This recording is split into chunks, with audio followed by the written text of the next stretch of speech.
Problem solving skills कैसे हम बच्चों को सिखाते हैं। बच्चे जब भी कोई मसला लेके आते हैं तो वालिदैन बोलते हैं अच्छा मैं बताती हूँ, कोई प्रॉब्लम लेके आए अच्छा मैं ये कर देती हूँ, अच्छा मैं अभी बता। Don't do this. आप उसको अगर उससे कुछ नहीं हो रहा तो उसको ट्राई करने दें, उसको उससे पूछें कि अच्छा ऐसे नहीं हुआ आपसे, और क्या तरीका हो सकता है इसको करने का।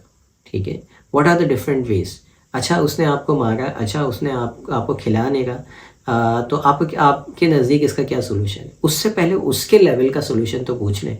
फौरी तौर पे आप कहते हैं नहीं उसके साथ आज के बाद खेलना ही नहीं, वो तो है ही बदतमीज़ लड़का, ठीक है जाना ही नहीं उसके पास, या आप ही ने कुछ गलत किया, वो उल्टा उसको गिल्ट पे ले जाते हैं।